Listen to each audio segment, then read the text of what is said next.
할렐루야. 오늘 이 밤에 나오신 여러분을 주님의 이름으로 축복합니다. 그동안 코로나 물먹이는 유머를 했는데요, 미천도 떨어지고 여러분도 잘 안 눕고 약발이 다 됐나, 그래가지고 오늘 저녁부터는 코로나 물먹이는 유머가 아니고 코로나 물먹는 이야기를 하려고 합니다. 그게 그거지만 조금 이게 테마가, 장르가 틀립니다. 제가 가끔씩 들여다보는 그 인터넷의 카페에 이런 이야기가 올라왔습니다. 어떤 의사 이야기인데요. 5년 전에 이 의사가 진주에서 인턴으로 근무할 때 공사장에서 갑자기 추락한 26살짜리 젊은 남자가 새벽에 응급실에 실려왔답니다. 이미 얼굴과 머리가 심하게 손상되고 의식을 잃어가지고 살 가망이 없어 보였답니다. 심전도 체크하는 기계에 보니까 정상적으로 처음에는 막 이 심장이 뛰더니 박동이 웨이브로 바뀌더랍니다. 우리는 잘 모르지만 의사들의 얘기가 이 웨이브로 바뀌면 숨이 넘어갈 시간이 얼마 남지 않았다는 겁니다. 그래가지고 임종이 가까우니 가족들이 와서 이별을 하라고, 준비를 하라고, 그러고 간호사에게는 운명하면 영안실로 안치하도록 이렇게 얘기를 해줬답니다. 근데 다른 환자를 보고 이제 한 1시간쯤 와 보니까 여전히 그 심장이 웨이브로 뛰고 있더라는 거죠. 살지는 못하는데 계속 심장은 약하게 뛴다는 얘기입니다. 그래서 그날따라 굉장히 오후에 환자들이 밀려들어오는데 그 일을 까맣게 잊고 그 다음날 중환자실에 들어가 봤더니 환자가 그대로 그 상태로 숨이 넘어가지 않고 있더래요. 분명히 이러면 죽는 건데, 보통 이러면 몇 시간 못 넘기고 죽거나 적어도 하루 안에는 죽는데 이틀이 지나도 심장이 계속 웨이브로 뛰고 있더랍니다. 너무 이상해가지고 그렇게 생각하고 있는데 갑자기 어떤 젊은 여성이 멀리서 연락을 받고 중환자실로 뛰어오는데 그 여성이 넉넉한 모습으로 이제 죽어가는 그 젊은 사람을 보고 그냥 창백한 얼굴로 눈물로 흘리면서 그러는데 그때 심장이 딱 멈추더랍니다. 도대체 믿어지지 않아가지고 이 여성이 누군지 한번 알아보라고 했더니 그 여성은 알고 보니까 사고당한 이 남자의 아내인데, 부인인데 뱃속에 3개월 된 아기를 임신하고 있는 부인이게 됩니다. 그래서 이 의사가 끄트머리에 뭐라고 하느니 나는 영혼을 믿는다 그랬습니다. 절대로 자기 아내와 이별하기 전에 사랑하는 뱃속에 있는 아기를 어떻게든 만나보기 전에 세상을 뜨지 않으려고 했던 그 장면을 보고 나는 영혼을 믿는다 그랬습니다. 하나님의 은혜로 찬송가 310장 불러보겠습니다. 하나님의 은혜로.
276명은 전혀 구원의 여망이 없을 정도로 폭풍이 불어오고 해도 보이지 않았지만 날이 셀 때 마지막 탈출구 그룹별을 끊어버리고 또 끊어버립니다. 그러면서 절체절명의 위기에 있던 이 배의 변화가 오기 시작합니다. 그래서 변화가 오는 만큼 위기도 온다 했습니다. 그렇지만 기회를 기다리는 사람이 아니라 기회를 만드는 사람, 위험에 맞닥뜨려도 돛을 높이 달고 바람에 맞춰 해안으로 들어가게 될 때 그들이 배가 모래톱에 걸려가지고 꼼짝할 수 없게 되고 이물은 제자리 걸음을 하고 고물은 뒤쪽 배는 파도에 깨지고 부서져가지고 변화와 위기가 동시에 일어나지만 이들 가운데 한 사람도 주님의 말씀과 같이 죽는 사람이 없고 276명이 모두 섬에 상륙하게 됐다 했습니다. 이걸 보면 하나님께서 말씀하신 대로 모든 것이 합력하여 선을 이루기까지 하나님이 행하시는 우리의 인생의 역사와 삶과 삶의 궤적을 여러분 믿으시기 바랍니다. 여러분은 어떠신지 몰라도 저는 아침 이른 아침에 언뜻 그런 느낌을 간혹 받습니다. 내가 오늘 이 자리에 기도하러 나오지 않으면 내 오늘 하루의 인생의 궤적이 어떤 방향으로 하루를 이루어 가고 내 마지막 인생의 종착역은 어디에 도달할까 그런 생각을 간혹 해봅니다. 그래서 오늘도 하나님의 은혜요 주님의 이끄심이요 주님의 각별하신 섭리 가운데 나는 알지 못하지만 하나님의 그 역사와 은혜로 주님의 그 보호하심과 도우심 가운데 살아감을 감사하게 됩니다. 여러분들께서도 주님이 말씀하신 대로 모든 것이 이루어지는 줄 믿으시기를 축복합니다. 예수님이 좋은 걸 복음서가 178장이네요. 예수님이 좋은 걸 함께 불러보겠습니다.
사도행전 28장 1절에서 2절 말씀 읽어보도록 하겠습니다. 사도행전 28장 1절 2절입니다.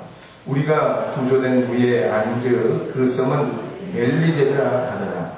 비가 오고 날이 차매 원주민들이 우리에게 특별한 동정을 하여 불을 피워 우리를 다 영접하더라. 아멘. 이쪽 마이크 방송실 한쪽 마이크가 잘 안 나오네요. 혹시 그 레벨링이 똑같이 맞춰준다는 거죠. 바울이 일행이 도착한 성은 멜리데라는 성입니다. 길이가 28km, 폭이 11km 되는 작고 작은 성인데 우리나라 제주도의 6분의 1에 해당합니다. 이탈리아 시칠리아에서 약 100km 정도 떨어진 곳이고 지금은 몰타라는 섬으로 인구가 40만 살고 국민소득이 2만 불이고 종교가 98%가 가톨릭인 그런 작은 나라입니다.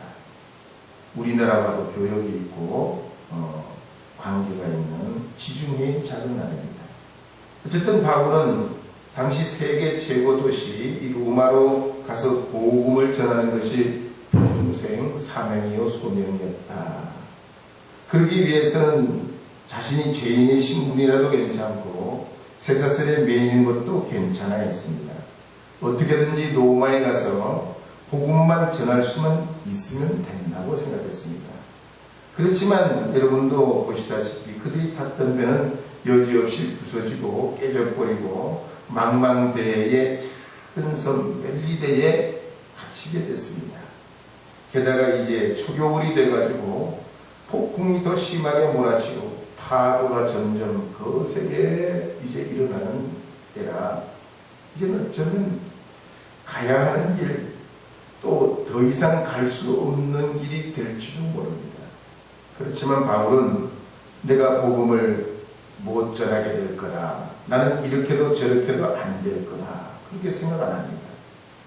과거를 봐도 바울은 빌립보에서 복음을 전하다가 감옥에 갇혔지만 한밤중에 찬송할 적에 옥토가 움직이고 옥문이 열렸댔습니다.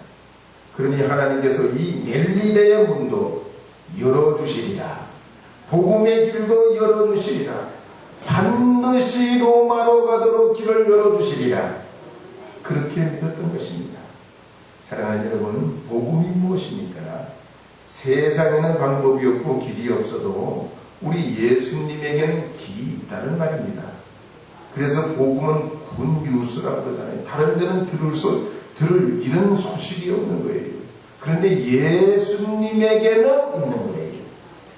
비록 지금 코로나가 지독해가지고 백신을 1, 2차 접종 다 받아가지고 그래도 돌파 감염이 일어난다 해도 우리 주님은 죽음의 문을 뚫으시는 부활하신 예수님이시기에 여러분의 인생에 어떤 두려움이나 괴로움이나 고통과 헐감과 시련이 와도 뚫어버리시는 주님이신 줄 믿으시기 바랍니다. 그래서 요한복음 11장 25절 그리고 26절 하반절에 말씀하시기를 나는 부활이요 생명이니 나를 믿는 자는 죽어도 살겠고 무릇 살아서 믿는 자는 영원히 죽지 아니하리라. 그러니까 이 말씀을 선포하시고 예수님은 말씀만 하신 것이 아니라 죽은 지 나흘 된 나사로를 무덤에서 나사로야 나오너라 명하실 때 그 죽은 자가 수종을 동인 채 소생하게 됐습니다. 또 누가복음에 보면 예수님께서 갈릴리에서 사람들이 한 중풍병자를 침상채에 메고 지붕을 뚫고 그 침상채에 달아내릴 때 그들의 믿음을 보고 내 제사함을 바라느냐 일어나 내 침상을 가지고 집으로 돌아갈 때 병상에 누웠던 이 중풍병자가 침상을 들고 자기 집으로 돌아갑니다. 그래서 오늘 말씀 사도행전 28장 3절에서 5절 말씀에도 보면 이렇게 기록하고 있습니다. 28장 3절, 4절, 5절 말씀입니다. 함께 읽겠습니다. 바울이 나무 한 묶음을 거두어 불에 넣으니 뜨거움으로 말미암아 독사가 나와 그 손을 물고 있는지라. 원주민들이 이 짐승이 그 손에 매달려 있음을 보고 서로 말하되 진실로 이 사람은 살인한 자로다. 바다에서는 구조를 받았으나 공기가 그를 살지 못하게 하리로다 하더니 바울이 그 짐승을 불에 떨어버리매 조금도 상함이 없더라. 그러니까 바울이 멜리데에서 생각지도 않게 독사에 물려가지고 죽음의 위기에 다다르게 됐다는 얘기. 그런데도 바울이 호들갑을 떨지 않습니다. 앞을 봐도 뒤를 봐도 인간적인 희망은 없지만 절대로 낙심하거나 좌절하지 않습니다. 그러니까 멜리데 그 사람들이 주민들이 뭐라고 하는 거예요? 바울이 얼마나 뒤지게도 될 수가 없어가지고 바다에서는 그 죽을 고비를 넘기고 살아나와가지고 이제 그만 독사에 물려서 한 천박에 가게 생겼다. 어이구, 전생에 무슨 죄가 있는지, 아니면 과거에 무슨 죄를 지었는지, 아이고, 저 사람 불쌍하네, 저 사람 안타깝네, 저 사람 진짜 재수 없네. 그랬는데, 시간이 가도, 오래 기다리고 또 기다려도, 바울이 아무렇지 않더랍니다. 물린 자국이 붙는다든지, 뱀독 때문에 쓰러진다든지, 그래야 되는데, 아무렇지 않더랍니다. 여러분 한번 따라합시다. 누가 뭐래도 나는 하나님의 자녀다. 누가 뭐래도 따라하세요. 누가 뭐래도 하나님은 나의 구원이시다. 할렐루야. 이 코로나 시대에 여러분 주님을 의지하고 믿으시기 바랍니다. 이괄설하고 이괄은 조선 중기에 반역자로 처형을 당했던 사람입니다. 근데 이 이괄의 이야기들이 전국 곳곳에 좀 많아요. 그걸 보면 그 역사 속에는 그 사람이 반역자로 몰려서 죽었지만 나는 민중들이 볼 때는 그 이괄에 대한 굉장히 추억하는 마음이 있기 때문에 전국에 이런 설화들이 있어요. 어쨌든 이괄이라는 사람이 사냥을 나갔습니다. 근데 호랑이를 만났어요.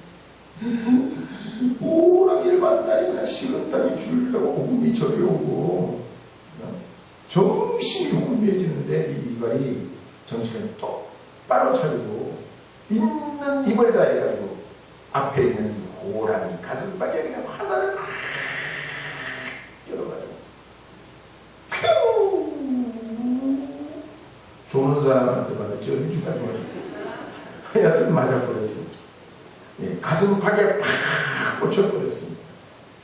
그런데 이상하게 이 호랑이가 쓰러지질 않네. 가만히 서 있어요.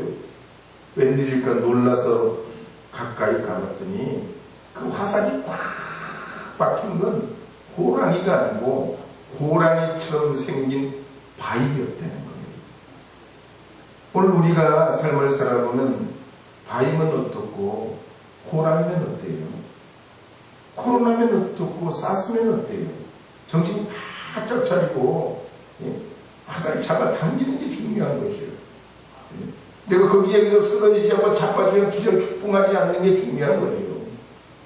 여러분도 세상을 살다 어려움을 만나면 믿음 없는 사람은 아이고 저 사람 안 됐네 안 돼서 아이고 어쩌나 저쩌나 진짜 저 사람 재수 없네 안 됐네.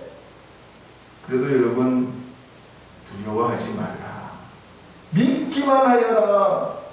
믿는 자에게 힘이 되신 주님 의지하여서 길이 열릴 줄 믿으시고 살아시는 하나님의 자녀 되기를 주의 이름으로 축복합니다. 우리 예수님이 좋은 걸 한번 불러보겠습니다. 예수님이 좋은 걸.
구약의 욥도 그랬죠. 하루아침에 자신을 다 잃고 재산 잃고 자식 잃고 농토 잃고 가축 잃고 몽땅 잃었지만 욥의 친구들까지도 야 욥이 너 그렇게 된 건 하나님 저주를 받아서 그렇다. 네가 인간보다 씨를 뿌렸으니 그렇게 네가 망하고 안 되는 거야. 네가 뭔가 있어. 뒤가 부린 게 있어. 우리 친구니까 솔직하게 다 털어놔. 괜찮아. 하나님도 어쩌면 그런 너를 사랑하실지도 몰라. 너의 그 과거 그것 때문에 네가 지금 고초를 당하니 어쩌면 그걸 달게 받아야 돼. 하여튼 온갖 여러 가지 사설로 말이죠. 이 욥을 정죄하고 욥에 대한 여러 가지로 이런쿵 저런쿵 합니다. 그렇지만 욥이 어떻게 합니까? 그래도 하나님 바라보고 주님 의지합니다. 왜 그렇습니까? 로마서 1장 17절에 보면 이렇게 기록하고 있기 때문이죠. 함께 읽어보겠습니다.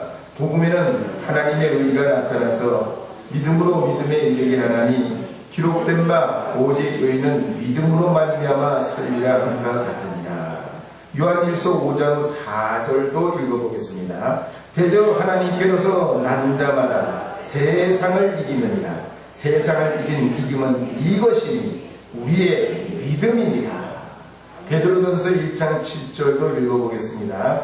너희 믿음의 시험이 불로 연단하여도 없어질 것보다 더 귀하여 예수 그리스도에 나타나실 때 칭찬과 영광과 존귀를 얻게 하여 함이라. 할렐루야. 이 본문에 보세요. 바울이 뱀에 물리자 주변 사람들이 수군거립니다. 잘 믿는다더니 276명까지 다 살게 된다더니 무슨 그렇게 말하더니 죽을 고생 다 하고 바다에서 살아나와 이제 재수없게 독사에 물려 죽네. 그렇게 말합니다.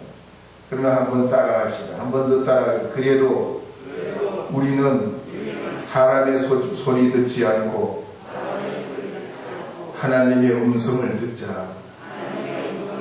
할렐루야.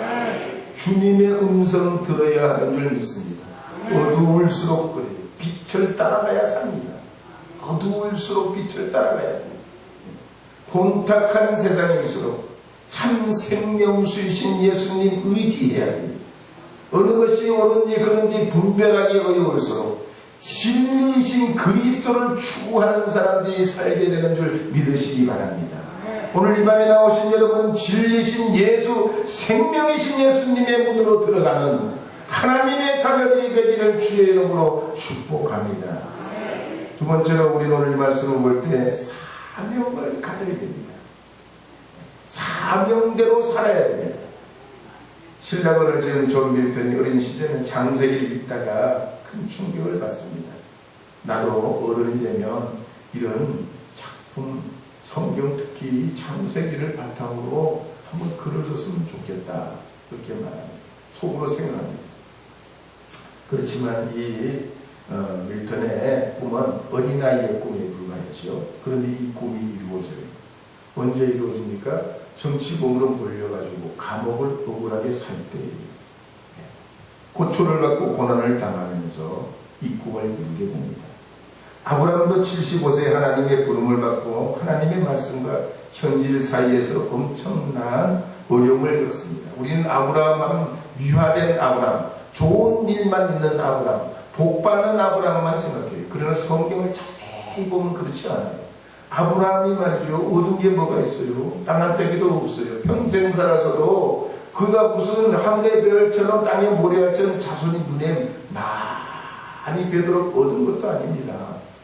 아브라함은 정말 하나님 때문에 신세를 쫄딱 만친 사람처럼 그의 현실은 진짜로 어려움이 많았습니다. 기근과 이방인이라는 그런 부정적인 현실과 복의 근원이 된다는 하나님의 약속의 그 꿈 사이에서 잘 부대끼면서 이 아브라함이 삽니다. 그렇지만 하나님이 이 아브라함에게 주신 게 한 가지가 있죠. 믿음이라는 이상이에요. 하나님 믿으면 된다. 하나님 의지하면 된다. 하나님이 나를 잘되게 하신다. 하나님이 나를 복되게 하신다.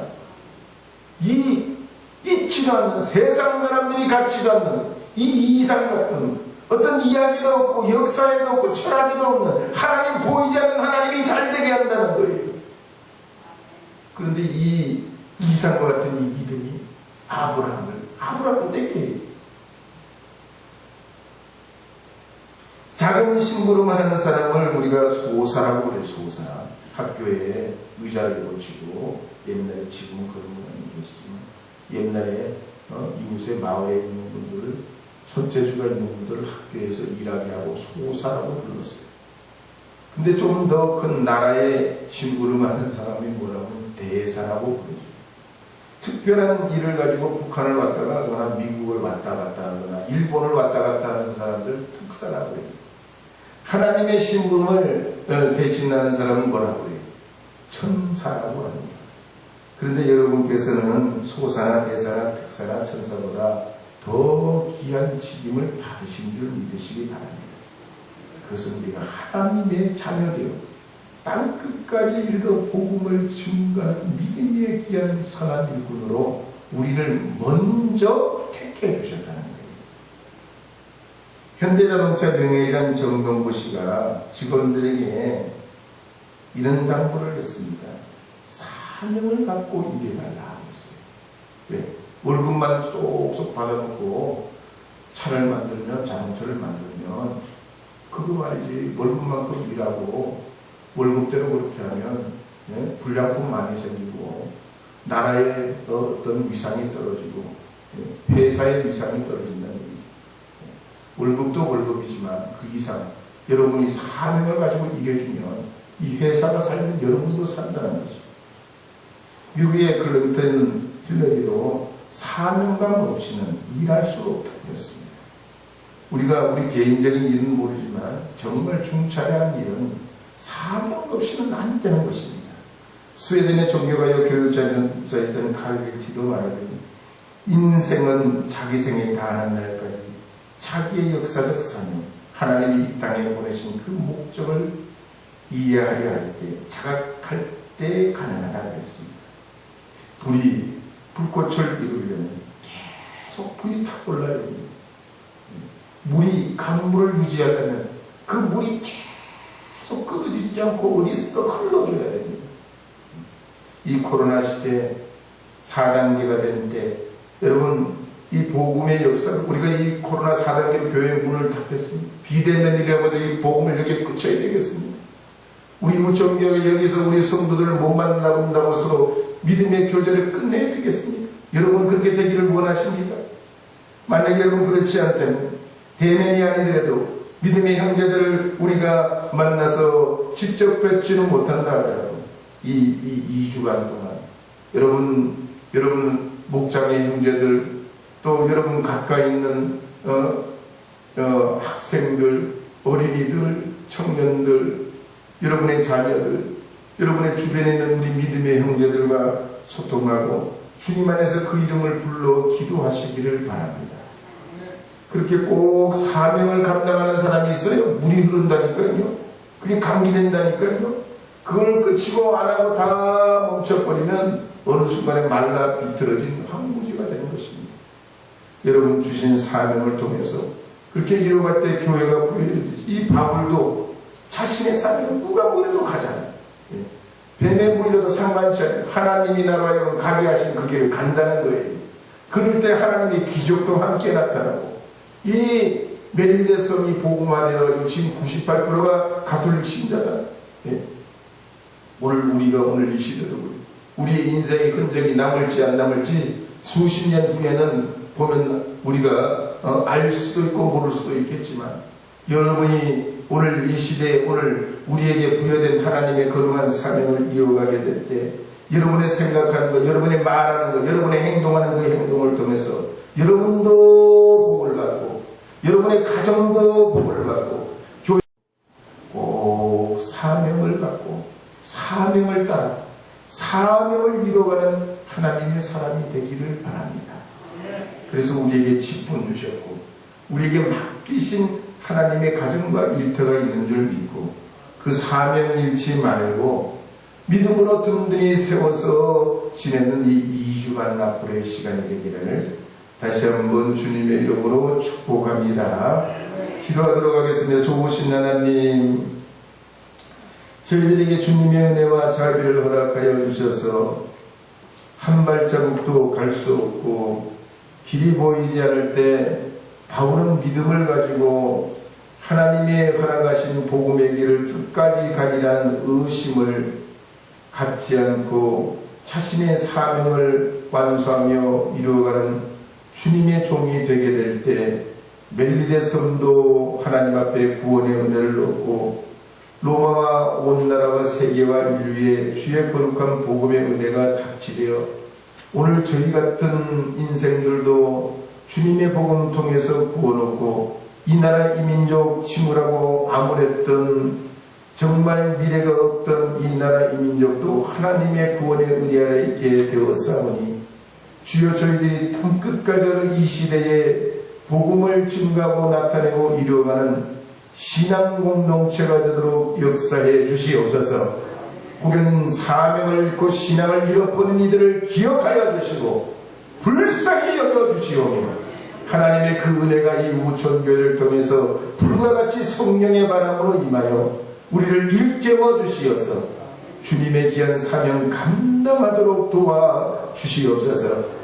아우성 치고 나락으로 떨어진 수많은 영혼들을 우리가 기억하게 하시오며 이 2주간도 주님의 은혜 가운데 보낼 수 있도록 이 밤의 먼저남 저희들에게 각절로 은혜를 허락하여 주시옵소서. 예수님의 이름으로 기도합니다. 아멘.